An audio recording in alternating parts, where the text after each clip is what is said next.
मेहनत को सफल कीजिए, सब्सक्राइब कीजिए, लाइक करना ना भूलिए, बेल आइकन को जरूर दबाएं और अलग अलग प्लेटफॉर्म पर उसे शेयर जरूर करें। थैंक्स। आज हम ज्योग्राफी का चैप्टर फर्स्ट स्टडी करेंगे, resources and development. Can you identify and name the various item used in making life comfortable in our village. यहाँ पे आपको एक छोटा सा आर्टिकल दिया गया है और उसमें पूछा गया है कि क्या आप आइडेंटिफाई कर सकते हैं कि आपकी जो लाइफ है कंफर्टेबल जो बनाती है, कौन कौन सी चीज़ें होती हैं जो विलेज में हमारी लाइफ को कंफर्टेबल बनाती है। And town, list the item and name the material used in their making. और उस आइटम्स को आपको लिस्ट करना है और क्या क्या मटेरियल यूज़ होता है उसके मेकिंग में, वो आपको उसको आपको लिस्ट करना है। Everything available in our environment, हर एक जो चीज़ हम यूज़ कर रहे हैं वो हमारे इन्वायरमेंट से मिलती है। Which can be use to satisfied our need provide, और जिससे हमारे जो नीड्स होते हैं ना वो सेटिस्फाइड होते हैं। It is a technologically accessible means होता है able to be reached or entered, able to be reached or entered, provided it is technologically accessible, economically feasible and culturally acceptable can be termed as resources। जो भी चीज़ आपको economically provide होती है, आप हर कोई को मिल सकती है, उसे हम क्या कहते हैं, रिसोर्सेज। यहाँ पे आपको एक डायग्राम दिया गया है, physical environment, nature, technology, institution and human being. The process of transformation of things available in our environment involve an interactive relations between nature, technology and institution. Human beings interact with nature through technology and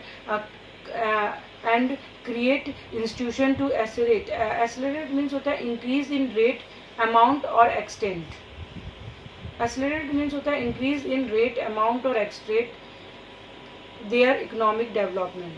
the process of transformation, जो भी process होता है transformation का, कोई भी things का जो environment के थ्रू हमें मिलती है, इंटरेक्टिव रिलेशन बिटवीन नेचर, और इससे हम क्या करते हैं कि हम नेचर से अट्रैक्ट होते हैं। Technology and institution, human being interact with nature through technology, और ह्यूमन बीइंग जो है नेचर से इंटरेक्ट होता है किसके थ्रू, टेक्नोलॉजी के through. And create institution to accelerate their economic development, और वो ऐसे इंस्टीट्यूशन क्रिएट करता है जिससे इकोनॉमी को डेवलपमेंट प्रोवाइड हो।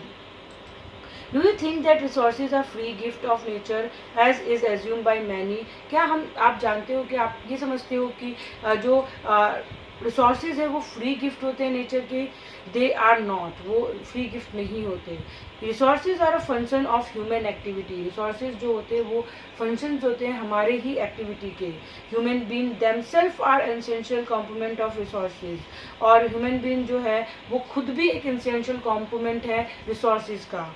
दे transform material available in our environment into a resources, और ह्यूमन बीइंग ही क्या करता है, जो भी रिसोर्सेज हमारे इन्वायरमेंट में मिलते हैं, नेचर में मिलते हैं, उसको वो ट्रांसफॉर्म करता है यूजेबल रिसोर्सेज में। This resources can be classified in the following वे, और ये सारे रिसोर्सेज जो है वो इस सारे वे में क्लासिफाइड होते हैं। A, on the basis of origin, उनके ओरिजिन से वो कहाँ पे पैदा होते हैं। Biotic and abiotic, on the basis of exhaustibility, renewable and non renewable, उनकी एग्जिबिलिटी पे कि वो रिन्यूएबल है या non renewable. On the basis of ownership, उनकी ऑनरशिप पे, individual, community, national and international, और on the basis of status of development and potential development, stock and reserve. ठीक है, ये सारे बेसिस है जिसपे रिसोर्सेज जो है वो क्लासीफाइड किए जाते हैं।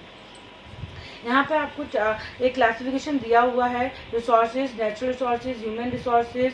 उसके नेचुरल रिसोर्सेज के अंदर आपको दिया गया है renewable, non renewable resources. Renewable resources के अंदर आपको दिया गया है कंटिन्यूस और flow, example wind and water. Biological resources के अंदर natural vegetation and wild life. Non renewable resources में क्या है, recyclable metals, non recyclable fossil fuel, और ह्यूमन में है structure and institution and quality and quantity and quality.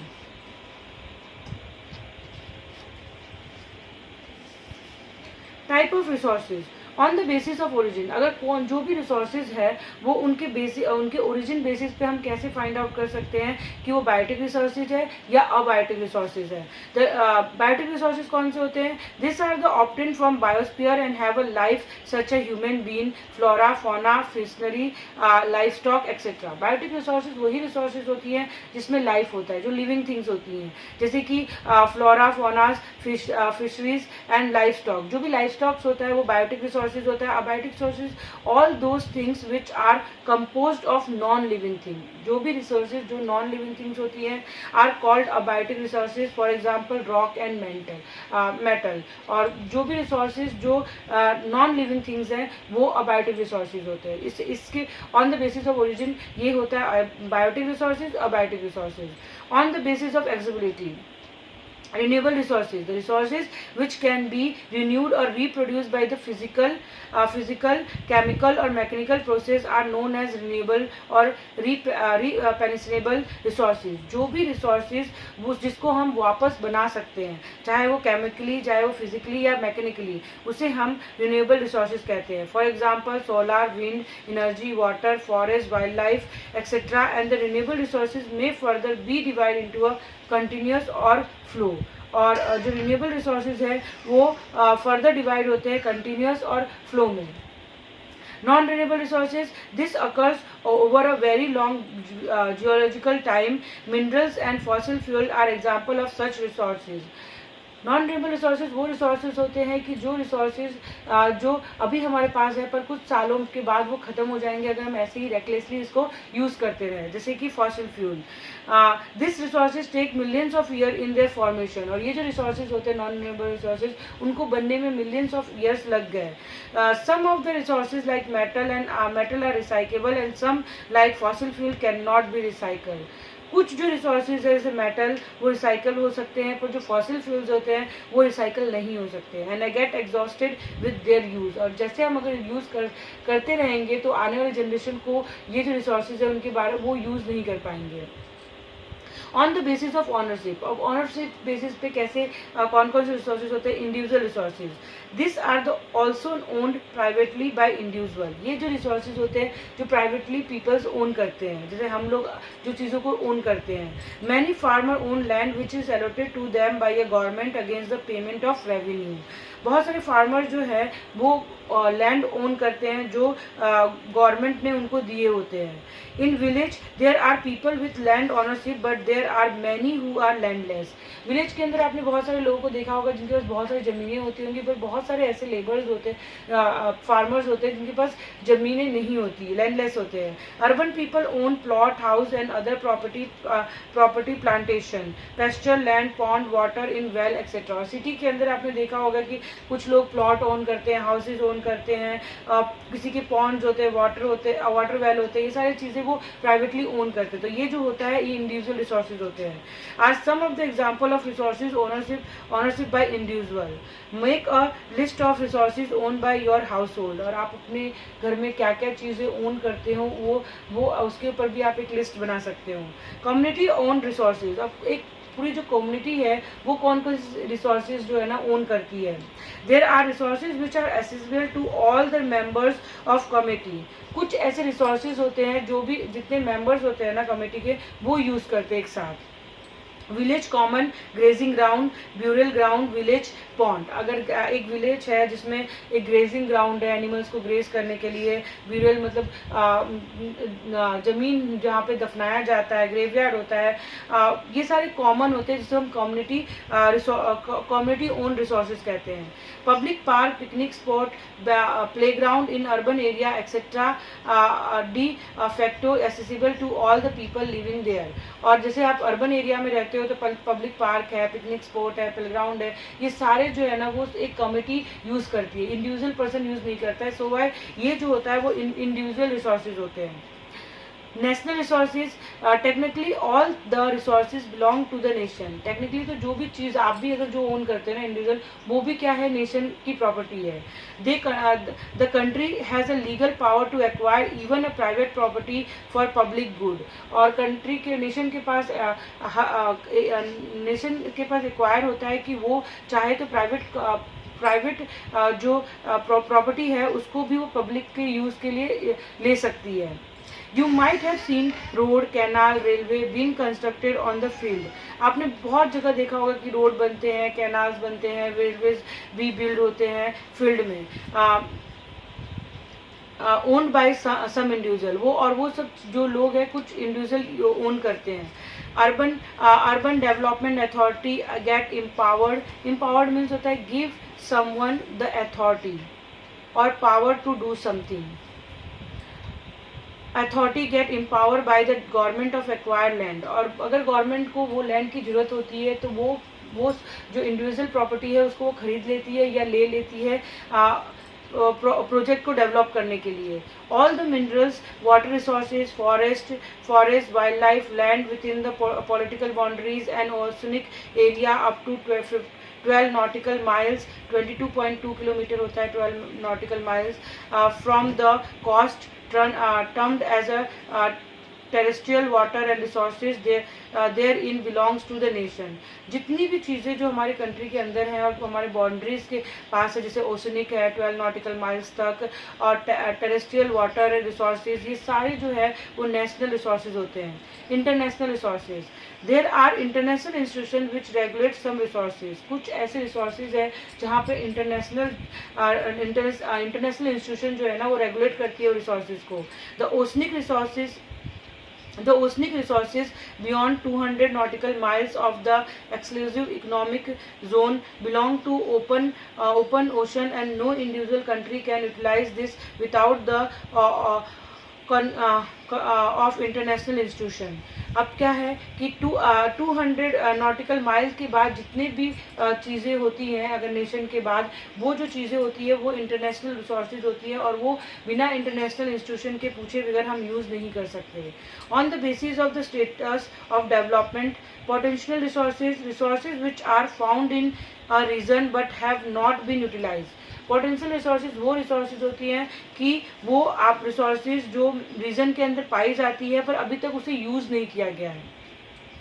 For example, the western part of India, particularly Rajasthan and Gujarat, have enormous potential for the development of wind and solar energy। जैसे कि example अगर हम ले तो Gujarat western part जो है राजस्थान और गुजरात का, वहाँ पे बहुत ज़्यादा विंड का पावर है, सोलार एनर्जी का पावर है, पर उस पावर को हमने यूज़ नहीं किया है। ठीक है, तो वो पोटेंशियल रिसोर्सेज है, but so far this have not been developed properly, और अभी तक इस रिसोर्सेज को हमने रिसोर्सेज में कन्वर्ट नहीं कर पाए हैं, सो इसे हम पोटेंशियल रिसोर्सेज कहते हैं। Developed resources which are surveyed and their quality and quantity have been determined for utilization. The development of resources depend on the technology and level of their feasibility. Resources which are surveyed, जो already resources को हमने survey कर रखा है, and their quality and quantity have been determined, हमको पता है कि वो कितनी क्वालिटी में है और कैसी क्वांटिटी में है, और हम उसे यूटिलाइज कर रहे हैं। The development of resources depend on the technology, और रिसोर्सेज को डेवलप करने का टेक्नोलॉजी के थ्रू हो सकता है। And level of their feasibility means होता है द स्टेट और degree of being easily the state और डिग्री ऑफ बीइंग इजीली, और कैसे हम इजीली उसको डेवलप कर सकते हैं, उसे हम डेवलप्ड रिसोर्सेज कहते हैं। Stock, material in the environment which have the potential to satisfy human need but human being do not have the appropriate technology to access this are include among stock. कुछ ऐसे resources जो हमारे need को satisfy कर सकते हैं, पर हमारे पास इतनी अच्छी टेक्नोलॉजी नहीं है जिससे हम उसे डेवलप कर सकते हैं, और पर उसे हम रिजर्व करके रखते हैं, उसे हम कहते हैं stock. For example, water is compound of 2 gases, जैसे कि वाटर दो गैसेज का कंपाउंड है, hydrogen and oxygen. Hydrogen can be use as rich source of energy, hydrogen जो है एक रिच सोर्स ऑफ एनर्जी है, but we do not have advance technical know how to use it for this purpose, और हमें अभी तक पता नहीं है कि हम इसको कैसे यूज़ करें। Hence it can be considered as a stock. तो इसे हम क्या कह सकते हैं कि हमारे पास रिसोर्सेज है पर हम उसे यूज़ नहीं कर पा रहे because of technology, so why हम उसे क्या करके रखते हैं, उसको प्रिजर्व करके रखते हैं, उसे हम कहते हैं stock. Reserves are the subsets. Subset means होता है a part of a larger group of related things. Reserves are the subset of a stock. Reserve जो होते हैं वो सबसेट होते हैं स्टॉक के, which can be use with the help of existing technical know how, but their use has not been started. Reserve में क्या है कि हमें पता है कि हम कैसे इसको टेक्निकली उसको डेवलप करें, पर हमने उसको अभी यूज़ नहीं किया, उसका यूज़ जो है ना वो स्टार्ट नहीं हुआ है. This can be use for meeting future requirement. और ये जो है हम फ्यूचर में यूज़ करते हैं, रिक्वायरमेंट को फुलफिल करने के लिए यूज़ करेंगे. River water can be use for generating hydro electricity power, but presently it is been utilize only to limit extent. और पता है कि हाइड्रो इलेक्ट्रिसिटी पावर जो है रिवर का जो वाटर है हाइड्रो इलेक्ट्रिसिटी पावर के लिए यूज़ किया जाता है, पर हम अभी भी लिमिट एक्सटेंट में उसको डेवलप करते हैं और उसे यूज़ करते हैं. Thus the water in the dam, forest etc. is a reserve which can be used in the future. इसलिए ये कह सकते हैं कि जो वाटर होता है डैम के अंदर और फॉरेस्ट, ये सब जो है ना वो हमारे फ्यूचर के रिजर्व्स हैं, मतलब हमने उसको सेव करके रखा है फ्यूचर में यूज़ करने के लिए. डेवलपमेंट ऑफ रिसोर्सेज, कैसे हम रिसोर्सेज को डेवलप कर सकते हैं. Resources are vital for human survival as well as for maintaining the quality of life. सभी को पता है कि हमारी जो लाइफ है उसमें रिसोर्सेज बहुत इंपॉर्टेंट रोल प्ले करते हैं और वो हमारी लाइफ को सर्वाइव करने के लिए इम्पॉर्टेंट है. It was believe that resources are free gift of nature. ऐसा है कि जो रिसोर्सेज है ना वो फ्री गिफ्ट है नेचर की तरफ से. As a result human being use them indiscriminately in a random manner, and this has lead to the following major problem. और इसकी वजह से हमारे पास रिसोर्सेज है उसको हम बिना सोचे समझे यूज़ करते रहते हैं. इसकी वजह से बहुत सारी प्रॉब्लम्स जो होती है ना वो नेचर में आती हैं. डिप्लेशन मीन्स होता है reductions in the number of quality और something. Depletions of resources for satisfying the greed of a few individual. और कुछ जो लोग हैं रिसोर्सेज को रेकलेसली यूज़ कर रहे हैं, ठीक है, कुछ इंडिविजुअल जो है कुछ रिसोर्सेज को रेकलेसली यूज़ कर रहे हैं अपने ग्रीड को सेटिस्फाइड करने के लिए. एक्यूमुलेशन मीन्स होता है gradual gathering of something. accumulation of resources in few hands which in turn divide the society into two segments. कुछ लोगों के हाथ में जो है ना रिसोर्सेज हैं जिसकी वजह से दो सेगमेंट में हमारी जो सोसाइटी है वो डिवाइड हो गई है. I have and have not और रिच एंड पुअर, जिससे हम क्या कहते हैं जिनके पास रिसोर्सेज बहुत ज़्यादा है और जिनके पास बिल्कुल नहीं है. और रिच और पुअर में भी इसे आप लेके चल सकते हो. Indiscriminate exploitation of resources have led to a global ecological crisis such as global warming, ozone layer depletion, environmental pollution and land degradation. आपको पता है कि अगर ऐसे ही recklessly हम resources का use करेंगे और जिससे तो क्या होगा, ग्लोबल वार्मिंग की सिचुएशन क्रिएट होती है, ओजोन लेयर डिप्लेशन होता है, इन्वायरमेंट पॉल्यूशन बढ़ जाता है एंड लैंड डिग्रेडेशन, और लैंड भी खराब होते हैं. An equitable distribution of resources has become essential for sustaining quality of life and global peace.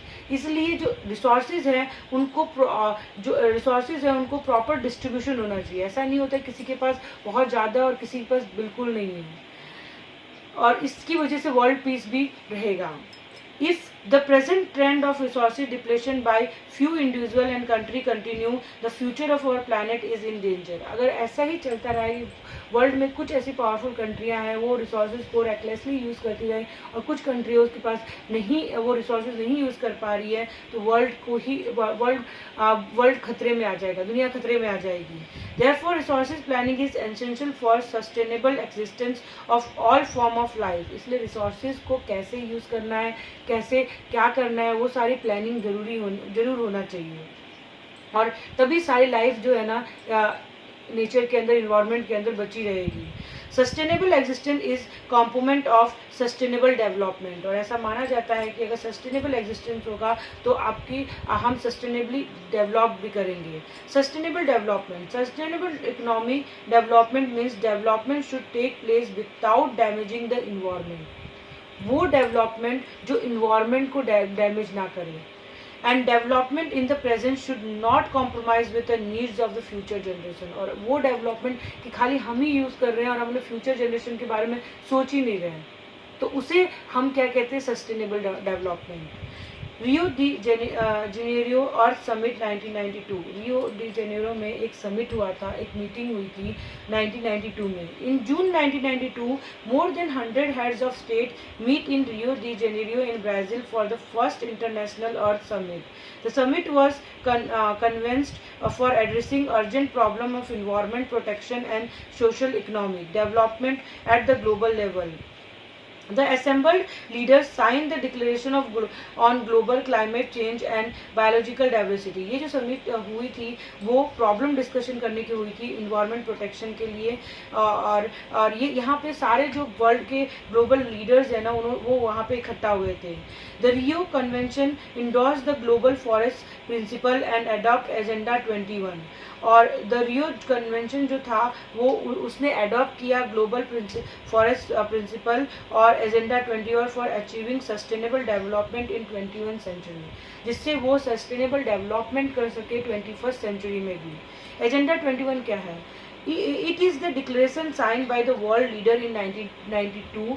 ये एक डिक्लेरेशन साइन किया गया था वर्ल्ड लीडर्स के थ्रू 1992 में at the United nation conference on environment and development. ये एजेंडा 21 जो था वो इन्वायरमेंट को डेवलपमेंट करने के लिए ये एक ट्रीटी साइन की गई थी, which took place at Rio de Janeiro, Brazil. It aims to achieve global sustainable development. और ये इसका एम था कि जो डेवलपमेंट हो रहा है वो प्रॉपर हो और सस्टेनेबल हो. It is an agenda to combat environmental damage, poverty, disease through the global cooperation on common interests, mutual needs and share responsibility. और ये जो एजेंडा था वो इसके लिए भी बना था कि जो वर्ल्ड में पॉवर्टी है, डिजीज़ है, वो सारी कंट्रियाँ एक साथ मिलकर फाइट करें. One major objective of the Agenda 21 is that every local government should draw its own local Agenda 21. और एक मेजर इसका ऑब्जेक्टिव ये भी था कि जो भी मतलब हर कंट्री में अलग अलग प्रॉब्लम्स होती हैं तो वो अपनी एक अलग एजेंडा 21 बना के और उसको सॉल्व करने की कोशिश करें.